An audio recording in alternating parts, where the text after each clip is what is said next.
Irmãos e irmãs, paz e bem, hoje é dia 12 de setembro, é domingo, dia do Senhor, dia de você buscar ainda mais essa proximidade com Deus, participar da celebração eucarística, se não for possível fazê-la presencialmente, faça ao menos neste dia um tempo maior de oração. E eu convido você também a fazer uma revisão de tudo aquilo que refletimos ao longo dessa semana. Meditamos o capítulo 2 e o capítulo 3, e é sobre eles que nós queremos hoje celebrar, meditar e buscar atitudes novas à luz da Palavra de Deus.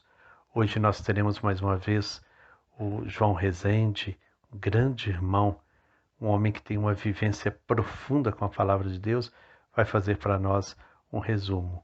Elzinha preparou mais uma canção resumindo esses 2 capítulos. E por fim, Eliane e Farinhada darão então um toque final a esta nossa manhã. Façamos então este momento de oração, preparemos-nos para juntos fazer esta revisão de vida, uma revisão de tudo aquilo que refletimos, mas ao mesmo tempo revermos também a nossa trajetória. Preparemos então o nosso coração. Pois todos vós sois um em Cristo Jesus. João Rezende, nosso grande irmão, um homem que tem uma vivência de décadas com a Palavra de Deus, ensinando a Palavra de Deus, vivenciando a Palavra de Deus em comunidade. É uma grande alegria tê-lo conosco a cada domingo, fazendo essa síntese. Então vamos ouvir a síntese que João Rezende preparou para nós. Nesta semana passada, nós refletimos, rezamos os capítulos 2º e 3º da carta de Paulo aos Gálatas. E na medida que a gente vai convivendo com Paulo, a gente percebe a profundidade da revelação que ele teve de Jesus Cristo em sua vida. Essa revelação levou Paulo a ter uma percepção tão profunda e livre do que é o Evangelho. Evangelho para ele não é uma simples doutrina, não é uma extensão da religião judaica. É uma vida nova que nos envolve, nos empolga, nos transforma o mundo e contagia as pessoas. Missão é testemunho dessa experiência que nos torna livres e unidos na diversidade. Para Paulo, o Evangelho é o fio de prumo, é a baliza na qual ele vai construindo as comunidades. E comunidade que é construída com essa baliza, com esse fio de prumo, é comunidade que tem persistência, que vai longe, e é a comunidade que não foge dos desafios da vida. Ao passo que quando o missionário não usa esse fio de prumo e esta baliza do Evangelho, ele cai muito no legalismo, no moralismo, que ele dá segurança, mas uma segurança pessoal e não a liberdade do Evangelho. Paulo, tomado por essa experiência de Jesus, se enche de zelo pelo projeto de vida de Jesus. Ele é extremamente zeloso ao desencadear o processo da Boa Nova. Não tolera a atitude dos judaizantes de semear a confusão nas comunidades da Galácia. Paulo é um missionário profundamente eclesial. Vai a Jerusalém, reconhece a liderança de Pedro, mas de uma maneira construtiva e crítica.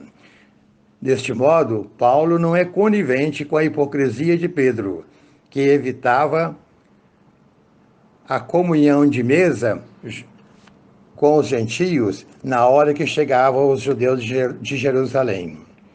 Como é que está a nossa presença junto àqueles que nos coordenam? Somos apenas bajuladores ou ajudamos também as nossas autoridades a crescerem? Para Paulo, ser cristão não é um título, uma placa, a ser membro de uma igreja. é, sobretudo, pertença, seguimento incondicional a Jesus Cristo. No final do capítulo 2, aparece um ponto marcante da mensagem de Paulo. Paulo afirma que nós somos justificados, salvos pela graça, pelo amor de Deus, por nós e pela prática, e não pela prática da lei. A lei já tinha cumprido o seu papel. Ele diz, por isso, que morreu para a lei, para viver para Deus. É preciso nos deixarmos amar por Deus, que nos amou primeiro. Ser totalmente de Deus. No final deste capítulo, Paulo expressa sua mística, dizendo: eu vivo, mas não eu, é Cristo que vive em mim. A vida de Paulo tornou-se a vida de Cristo, apesar de sua fraqueza, que o levava a dar mais espaço para Deus. Deus é gratuidade de amor. Quando sua graça é recebida com abertura, é uma nova vida proveniente da morte de Jesus Cristo. E assim nós chegamos no capítulo 3 dessa carta, que é um capítulo que tem dentro dele como que o cerne da carta de Paulo, né? E nessa carta, então, Paulo começa a sua reflexão convidando os Gálatas para uma memória da sua caminhada. Paulo chama a atenção dos Gálatas pelo seguinte: vocês que aceitaram o Evangelho e receberam o Espírito Santo, por que estão abandonando a fé? Chama os Gálatas de insensatos, de sem juízo. Para Paulo, era difícil compreender, após tanta convivência e prática pastoral, o abandono do projeto comunitário. Aí faz até uma pergunta assim, bastante séria: quem enfeitiçou vocês? E essa pergunta de Paulo aos Gálatas é muito pertinente para nós hoje. Às vezes, depois de uma caminhada longa de comunidade, a pessoa simplesmente deixa tudo, dizendo: me decepcionei, e larga a caminhada da comunidade. Então, o que poderia estar enfeitiçando hoje as comunidades de uma certa apatia, medo? Tudo é culpa da Covid ou há alguma coisa a mais a ser percebida que nos faz nos soltar mais para essa liberdade do Evangelho, né? E Paulo, prosseguindo o seu trabalho, ele percebe que os seus opositores eram pessoas que conheciam bem o Antigo Testamento. Aí Paulo, então, conhecedor profundo também do Antigo Testamento, recorre às Sagradas Escrituras e diz que nós somos verdadeiros filhos de Abraão e herdeiros da promessa divina. Abraão é o nosso pai na fé, é o nosso patriarca, e todas as nações foram abençoadas, justificadas pela adesão à fé a Deus, que encontra seu ponto mais alto em Jesus Cristo, né? É herdeiro da promessa aquele que tem fé. Por isso, então, a gente percebe Paulo, então, entrando agora no ponto central da carta, que é justamente o que nós chamamos de hino batismal, do qual nasceu o lema do mês da Bíblia. E Paulo faz desse hino batismal, que está em Gálatas 3:28, faz dele o centro, o ponto alto de toda a carta, e o princípio de superação da polêmica trazida pelos opositores ao Evangelho. Este hino batismal resume o projeto pastoral de Paulo, especialmente junto aos pagãos. E aí a gente vai então notando, através desse hino batismal, que Gálatas é de fato a carta da liberdade. Não podemos ser escravos de nenhuma lei, de nenhuma instituição ou de um sistema. Cristo nos libertou para que sejamos livres. Se somos filhos e filhas de Deus, já não há escravidão, não há discriminação. Toda superioridade deve dar lugar à busca da unidade em Cristo.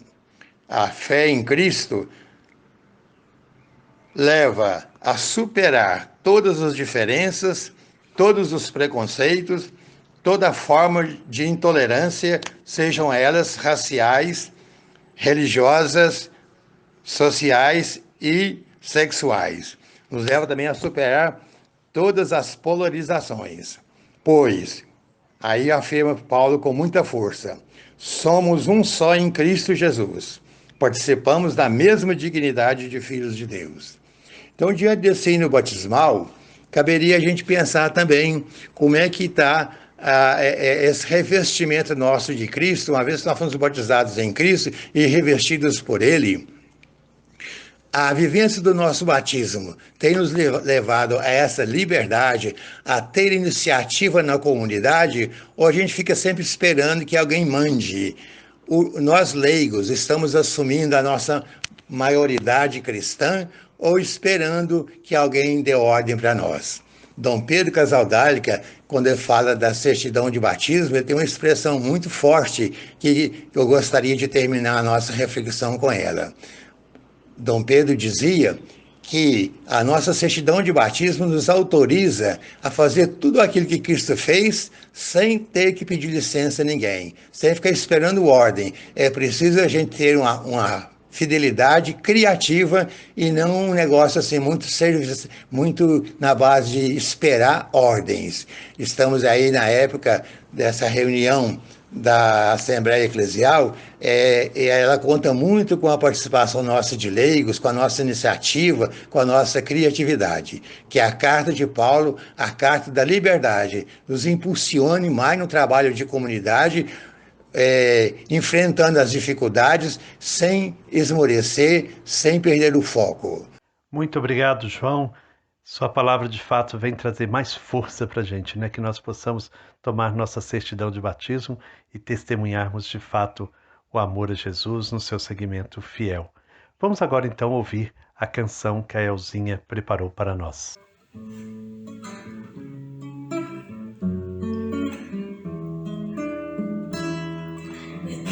Deus que conduz e me enviou em busca da unidade e liberdade. Sejam livres e firmes na fé, vivam segundo a verdade do Evangelho e seremos justificados pela fé em Cristo Jesus. Estou morto para a lei, a fim de viver para Deus. Não sou eu que vivo, é Cristo vivendo em mim. Abraão creu em Deus, isto foi imputado à justiça. Em ti serão benditas todas as gentes, e vós sois de Cristo, os herdeiros segundo a promessa.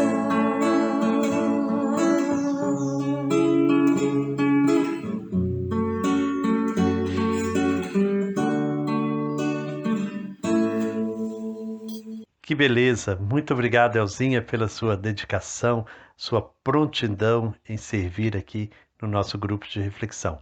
Agora, Eliane tem, então, uma reflexão final para nós. Olá, Frei Gilberto, bom dia, Farinhada, bom dia, João Rezende. Paz e bem a você, querido irmão e irmã, que está conosco todos os dias. Alegria é poder celebrar mais uma vez a força e a ação do Espírito que nos envolve e motiva nossas comunidades na vivência do projeto de Deus. Essa reflexão comentada e partilhada que Frei Gilberto tem proposto diariamente a partir da carta de Paulo aos Gálatas é um trabalho de formação riquíssimo que nós não podemos abrir mão. Eu acredito que a nossa força, a força das nossas comunidades, está na formação. Recordo com carinho dos cursinhos de base para a formação de animadores de comunidade, onde João Rezende sempre trazia uma parábola para nos ajudar a aprofundar o texto bíblico.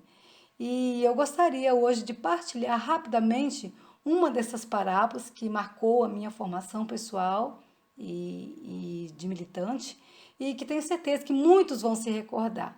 Uma parábola que pode nos ajudar a compreender melhor essa carta de Paulo nos dias de hoje. É a parábola do cachorro caçador. Uma coisa importante do cachorro é seu faro. Sem faro bom, o cachorro não consegue caçar. Na hora em que um cachorro caçador sente o faro de um bicho, ele vai em cima, enfrenta as dificuldades, não desanima. Chegando perto onde a caça está escondida, ele começa a acuá-la, até tirá-la para fora. O cachorro caçador fica mais no quintal, está sempre atento e pronto para sair para a caçada. Já o cachorro de madame fica mais dentro de casa. Mas há um outro problema, o cachorro caçador que não firma o faro. Ele corre atrás de tudo que aparece no mato, vai na onda da cutia, que urina nos seus olhos e aos poucos vai deixando cego. Por isso diz o ditado, paca tatu, cutia não. Há também o problema do cachorro velho que já desistiu das caçadas. Vimos nesses dias que Paulo, como bom animador de comunidade, mesmo preso ou distante geograficamente, não abandonou o povo. A carta é uma forma que ele encontrou de estar mais perto da comunidade e ajudá-la a não perder o faro do projeto de Jesus, a ficar mais esperta com as cutias que estão rodeando, mas não tem compromisso nenhum com o projeto. Ao contrário, tem outras intenções. Querem mais cegar e manipular as pessoas para tirar proveito próprio. Há um momento em que Paulo adverte a comunidade e chama a atenção da liderança, chamando-os de Gálatas sem juízo, justamente por terem se deixado enfeitiçar pelo xixi da cutia.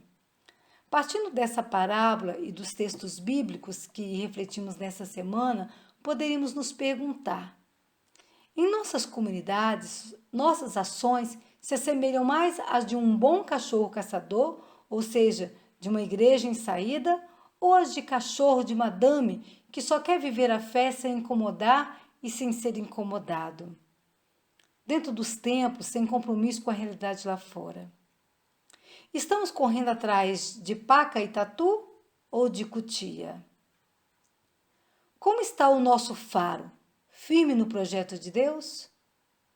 Como a carta de Paulo aos Gálatas pode nos orientar nos dias de hoje? Muito bom, Eliane. Então, que tenhamos de fato esse faro para o Evangelho, para a justiça, para a paz, buscando sempre vivenciar isso por onde passarmos.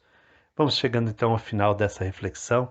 Peçamos ao Senhor que Ele nos dê a sua bênção, que nós possamos continuar firmes nos caminhos da Bíblia, seguindo os passos de Jesus Cristo. Que o Senhor Deus, fonte de amor e bondade, nos abençoe. Em nome do Pai, do Filho e do Espírito Santo. Amém. E é claro, não poderia faltar a música de Eliane e Farinhada. Um grande abraço a todos. Paz e bem. Como fonte ao sedento, junto a nós a Bíblia está, ao alcance no momento, a palavra Deus se dá.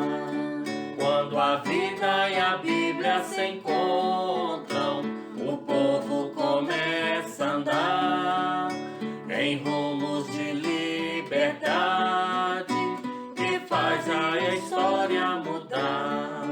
Quando a vida e a Bíblia se encontram,